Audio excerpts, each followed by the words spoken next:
তুই যেহেতু এই কথা বললি, আজ থেকে খালি মোজোই কিনবো। কোকোলা বয়কট। জানতাম না কোকোলা ইসরায়েলি পণ্য। এখনই যাই কিনবো মোজো। ভাই মোজো আছে, একটা মোজো দেন তো। ভাই মোজো এখন চলো কিরকম? ভাই আনা মাত্র শেষ হয়ে যায়। ইরা তো আসলেই ফিলিস্তিনের সাহায্য করে। ওই যে ইব্রাহিম, ও খালি ফেসবুকে স্ট্যাটাস দেয় ফিলিস্তিনকে সাহায্য করলাম। দেখি ও কিভাবে ফিলিস্তিনকে সাহায্য করেছে, শুনি ওর দ্বারে। কি রে, তুই ফেসবুকে কি স্ট্যাটাস দিচ্ছিস? তুই নাকি ফিলিস্তিনদের সাহায্য করতেছিস? কিভাবে আমাকে বল, আমিও সাহায্য করব। আরে আমি তো প্রতিদিনই ফিলিস্তিনকে সাহায্য করি। কিভাবে করিস? দেশীয় মজো যেগুলো আছে ওইগুলো খাবি তুই। কি কোষ, মোজো কেউ খায় নাকি? সবাই দি কোক খাই। আর তুই কি কোষ? তুই তো কোক ছাড়া থাকতেই পারতি না। তুই কি বলছিস মোজো খাতি? ও মোজো তো কাতে কেমন লাগে? কি কইস, তুই মজো খাস না? মজো তো সবাই খায়। তুই জানিস না কোকো কোলা ইসরায়েলের পণ্য?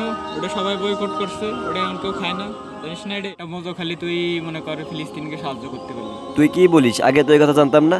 মোজোর দাম কমে এই কারণে মোজো খেতাম না, কোকো কলাই খেতাম। তুই যেহেতু এই কথা বললি, আজ থেকে খালি মোজোই কিনবো। কোকো কলা বয়কট। জানতাম না কোকো কলা ইসরায়েলি পণ্য। এখনই যাই কিনবো মোজো। ভাই মোজো আছে, একটা মোজো দেন তো। ভাই মোজো এখন চলো কিরকম? ভাই আনা মাত্র শেষ হয়ে যায়।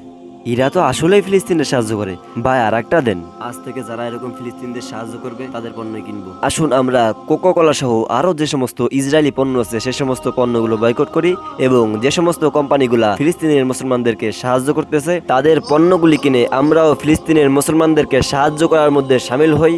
আল্লাহ তাআলা অতি দ্রুত যেন ফিলিস্তিনের মুসলমানদেরকে বিজয় দান করেন, আমিন। প্রিয় দর্শক, ভিডিওটি যদি ইউটিউব থেকে দেখে থাকেন তাহলে চ্যানেলটি সাবস্ক্রাইব করুন, আর যদি পেজ থেকে দেখে থাকেন তাহলে পেজটি ফলো করুন। ভিডিওটি সবার মাঝে শেয়ার করে দিন যাতে সবাই ইসরায়েলি পণ্য বয়কট করে ফিলিস্তিনদের পাশে দাঁড়াতে পারে।